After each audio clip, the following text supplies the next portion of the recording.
அனைத்து நண்பர்களுக்கும் வணக்கம். உங்கள் ஆஸ்ட்ரோ பழனிசுவாமிகள் பேசுகிறேன்.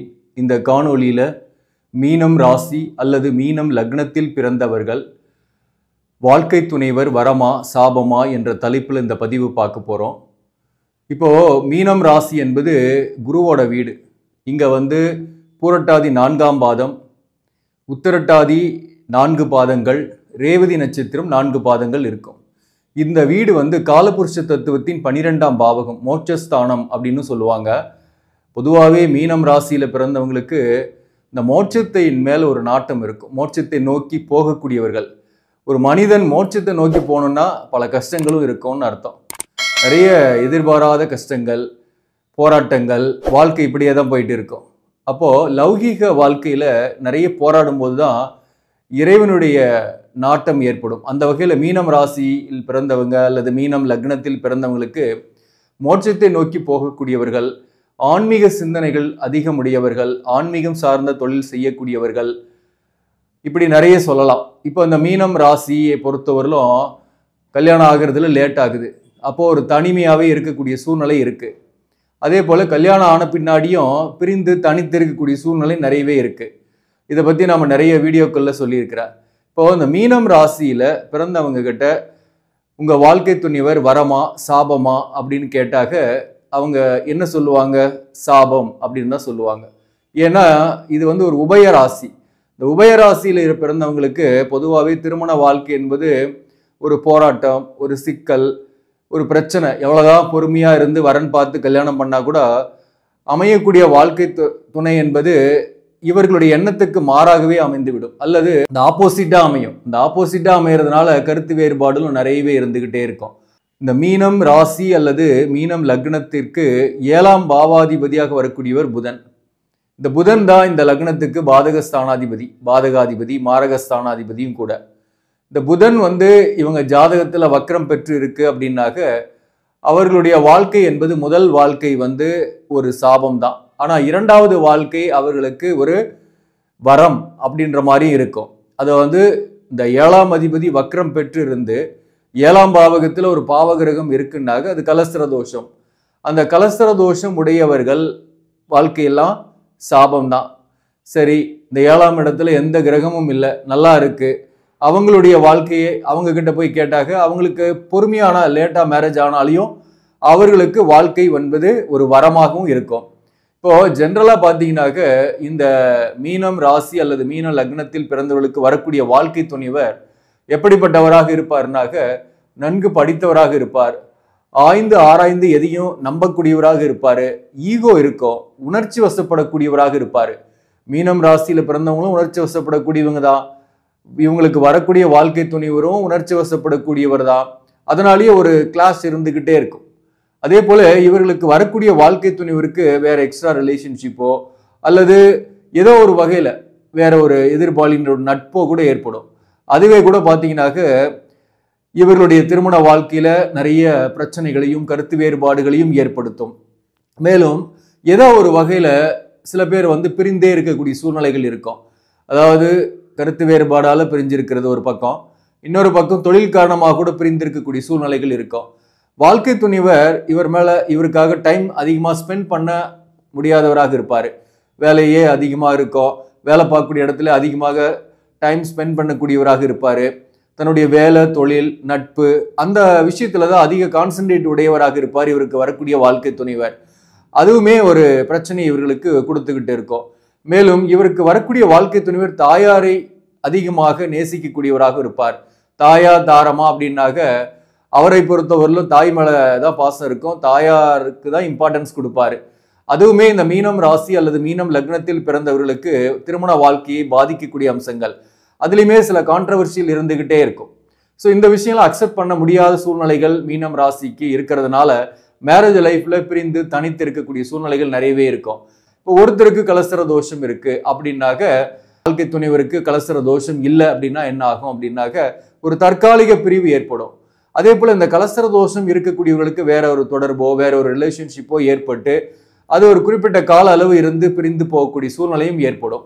ஒருத்தருக்கு இந்த மாதிரி இருக்கு, ஒருத்தருக்கு இல்லைனாக 2 பேருக்குமே கலஸ்திர தோஷம் இருக்கு அப்படின்னாக்க என்ன ஆகும் அப்படின்னாக்க அவங்களுடைய வாழ்க்கை தான் சாபம். அவங்க தான் வந்து பார்த்தீங்கன்னாக்க எனக்கு திருமணம் ஆனதே பெரிய பிரச்சனை தான், ஏன்டா இந்த கல்யாணம் ஆச்சுன்ற லெவலில் தான் நான் யோசிக்கிறேன் அப்படின்வாங்க. என்ன காரணம்னா சண்டை சச்சரவு, போராட்டங்கள், முன்னேற்றம் இல்லாத சூழ்நிலைகள் இப்படியே வந்துட்டு இருக்கும்.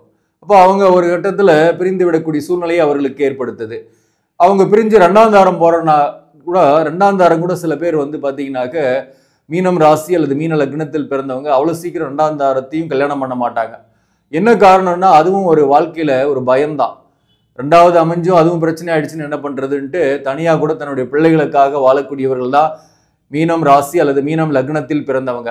சப்போஸ் அப்படியே ரெண்டாம் தாரம் ஆகுதுன்னா அதற்கு என்ன ஜாதகத்தில் என்ன பார்க்கணும், அதே போல் இந்த கலசர தோஷம்னா என்ன, தார தோஷம்னா என்ன என்பதை பற்றியெல்லாம் இந்த வீடியோவில் டீட்டெயிலாக பார்த்தலாம். இப்போது ஜென்ரலாக பார்த்தீங்கன்னாக்க லக்னம் ராசிக்கு 7ஆம் பாவகத்தில் ஒரு பாவ கிரகம் இருக்குன்னு வச்சிங்களேன், 6 குடியவன் சூரியன் 7ஆம் இடத்துல இருக்காரு அப்படின்னாக்க திருமண வாழ்க்கையில் சச்சரவுகளும் சதா போராட்டங்களும் இருந்துக்கிட்டே இருக்கும்.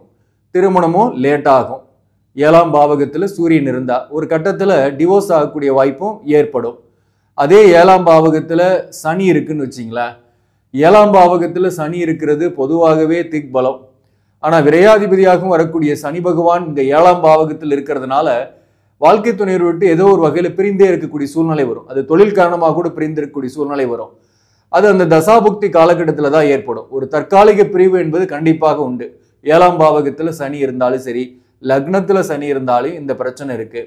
அதே போல 7ஆம் பாவகத்தில் செவ்வாய் இருக்குன்னு வச்சிங்களேன், இந்த 7ஆம் பாவகத்தில் செவ்வாய் இருக்கு அல்லது சனி இருக்கு, 7ஆம் அதிபதியாக வரக்கூடிய புதன் வந்து வக்ரம் பெற்று அல்லது நீசம் பெற்று இருக்கிறாரு. புதன் வந்து லக்னத்தில் இருக்கு, மீனத்தில் இருக்குன்னாக அங்கே நீச பங்கம் ஆனாலும் சரி, நீசம் பெற்று இருந்தாலும் சரி, 7ஆம் இடத்துக்கு ஒரு பாவ கிரகம் இருந்தாலும் அல்லது 7ஆம் இடத்துல ஒரு பாவ கிரகத்தோட பார்வை இருந்தாலும் சரி, அதாவது செவ்வாயோட பார்வை அல்லது சூரியனோட பார்வை அல்லது சனி பார்வை அல்லது ராகு கேது இங்கே சம்பந்தப்பட்டிருக்குன்னாலும் சரி, அவர்களுக்கு தான் அந்த கலசர தோஷம்னு சொல்லுவாங்க. இந்த கலசர தோஷன்றது என்ன ஏற்படுத்தும், முதல் தாரம் கழிஞ்சு ரெண்டாம் தாரம் ஏற்படும் அல்லது வேற ஒரு தொடர்பாவது ஏற்படும். இதுதான் நம்ம தெரிஞ்சிக்க வேண்டிய விஷயம்.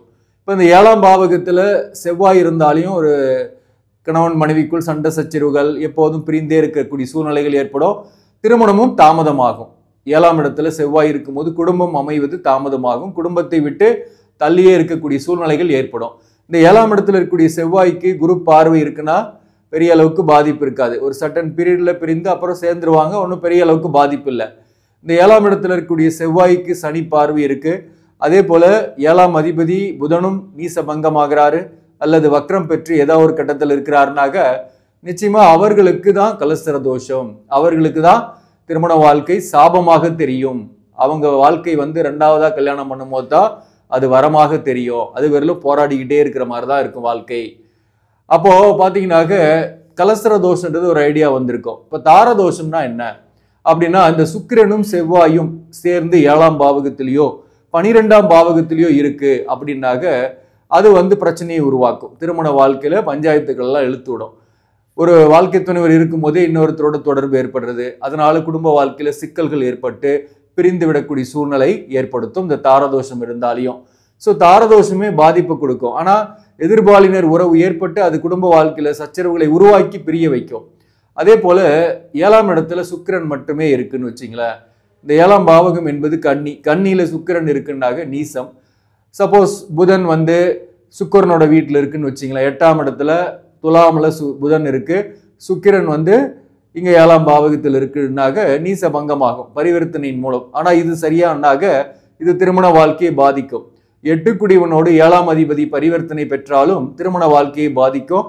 திருமண வாழ்க்கையில பிரிவுகளை ஏற்படுத்தும். அதுவுமே ஒரு 2ஆம் தாரத்தை உருவாக்கும். ஸோ இதெல்லாம் நம்ம வந்து தெரிஞ்சுக்கலாம். இந்த சுக்கிரனுக்கு சனி பார்வை இருந்தால் வேற ரிலேஷன்ஷிப்பு, வேற தொடர்புகள், இது மாதிரியான விஷயங்கள்லாம் ஏற்படும். ஸோ தாரதோஷம் என்பது இதுதான்.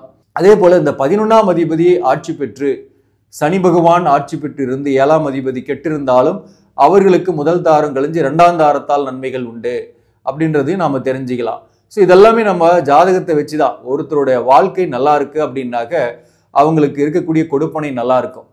அப்படி கொடுப்பனை நல்லா இருக்கிறவங்க எந்த தோஷமும் இல்லை, யோகங்க தான் என்னுடைய ஜாதகத்தில் இருக்குன்னா உங்களை தேடி நல்ல வரனே வரும், நல்ல வாழ்க்கை துணிவரே வருவாங்க. வாழ்க்கை துணிவர் வரமாக தான் தெரிவார். அது எல்லாருக்கும் ஏற்பட்டுடுதான்னா கிடையாது. ஏன்னா இந்த கலியுகத்தில் பிறக்கிறவங்க பெரும்பாலும் பாவத்தை ஏற்கனவே செய்துவிட்டு கர்மாவை சுமந்து கொண்டு பிறக்கிறவங்களாவே இருக்கிறாங்க. அந்த வகையில் 100க்கு ஒரு 10 பேருக்கு எந்த தோஷமும் இல்லாமல் இருந்தாக்க அதுவே பெரிய விஷயம். மீதி 90 பேருக்கு பார்த்தீங்கன்னாக்க ஏதோ ஒரு வகையில் திருமண வாழ்க்கையை பாதிக்கக்கூடிய அம்சமான ஒரு தோஷங்கள் இருக்கு. அந்த வகையில் பார்த்தீங்கன்னாக்க திருமணம் என்ற கோட்டைக்குள்ள எப்படா போகும்னு நினைச்சிட்டு இருப்பாங்க. அதுவே லேட் ஆகிட்டுக்குது. அதுவே ஒரு பெரிய தனிமை, பிரம்மச்சாரிய வாழ்க்கை. அந்த பிரம்மச்சாரியத்தை முடிச்சுக்கிட்டு அது திருமணம் என்ற கோட்டைக்குள்ளார போன பின்னாடி ஹாப்பியாக இருக்கலாம், நிம்மதியாக இருக்கலாம், வாழ்க்கை துணிவரோட சந்தோஷமா இருக்கலாம் அப்படின்னு நினச்சிக்கிட்டு போனாக்க அங்கே பெரிய பிரச்சனை தான், அங்கே பெரிய போராட்டம் தான்.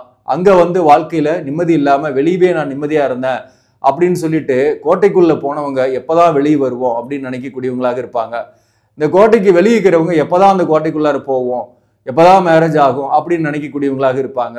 கல்யாணம் ஆனவங்க ஏன் தான் இந்த கல்யாணத்தை பண்ணமோ தெரியல, வாழ்க்கையே நிம்மதி இல்லாமல் போயிடுச்சு அப்படின்னு நினைக்கக்கூடியவங்களும் இருக்கிறாங்க. ஸோ அந்த வகையில் நம்மளுக்கு கொடுப்பனை இருந்தாக திருமண வாழ்க்கை என்பது வரம், கொடுப்பனை இல்லைனாக திருமண வாழ்க்கை என்பது சாபம்.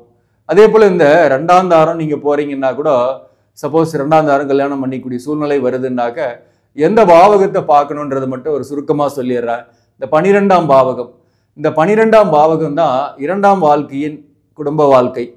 அங்கே ஒரு பாவகிரகம் உங்கள் ஜாதகத்தில் இருக்குன்னாக்க நீங்கள் செலக்ட் பண்ண போகிற வரனுக்கு 12ஆம் பாவகம் சுத்தமாக இருக்கணும்.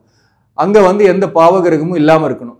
உதாரணமாக உங்கள் ஜாதகத்தில் 12ஆம் பாவகத்தில் செவ்வாய் இருக்குன்னு வச்சிங்களேன்.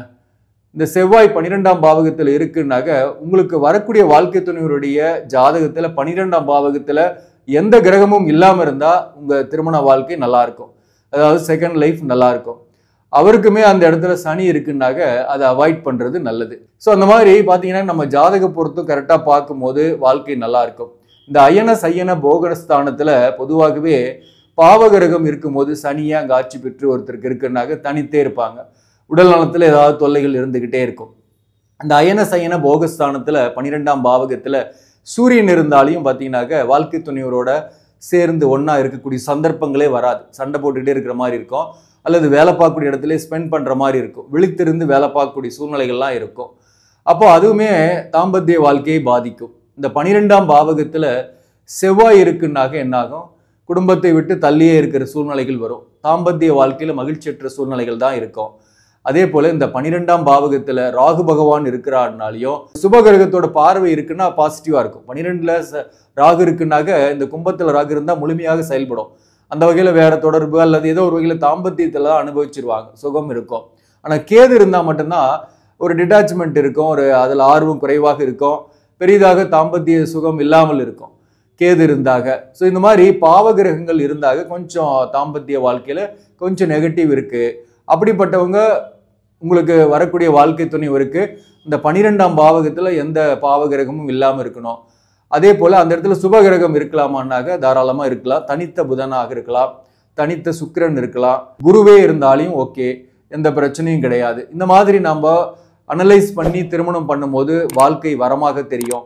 அல்லது அவசரப்பட்டு இன்னமும் திருமணமே ஆகலை, ஏதோ ஒன்று ஆனா போதுன்னு சொல்லிட்டு கல்யாணம் பண்ணும்போது அது வாழ்க்கை சம்டைம்ஸ் அன்லக்கியாக இருக்கிற சூழ்நிலையில் நமக்கு நல்லதாக அமையலனாக வாழ்க்கை சாபமாக தெரியும். இதுதாங்க. இப்போ இந்த பிரச்சனைக்கெல்லாம் ஏதாவது தீர்வு இருக்கா அப்படின்னாக்க உண்மையிலேயே சில விதியை நாம் அனுபவித்து தான் கடக்க வேண்டும். ஆனாலும் இந்த இறைவன் வழிபாடு என்பது உங்களுக்கு நன்மைகளை கொடுக்கும். அந்த வகையில் நீங்கள் சிவபெருமான் வழிபாடு, சிவனை நீங்கள் தரிசிக்கிறது, திருவண்ணாமலை அண்ணாமலையார் கிரிவலம் போகிறது, அதே போல் வீட்டிலேயே ஒரு சிவலிங்கம் வாங்கி வச்சு தொடர்ந்து வழிபாடு செய்கிறது, அர்ச்சனை அபிஷேகம் செய்வது, இதெல்லாம் உங்களுடைய கர்மாவை குறைக்கும். ஆக நண்பர்களே, இந்த பதிவு உங்களுக்கு பிடிச்சிருந்தாக லைக் பண்ணுங்க, இதை மற்றவர்களுக்கும் ஷேர் பண்ணுங்க. இன்னும் நம்ம சேனலை சப்ஸ்கிரைப் பண்ணாமல் பார்க்குறவங்க சப்ஸ்கிரைப் பண்ணி கண்டினியூ பண்ணுங்க. இதன் மூலம் உங்களுக்கு ஒரு சரியான ஜோதிட தகவல்களும் ஆன்மீக தகவல்களும் கிடைக்கும். நன்றி, வணக்கம்.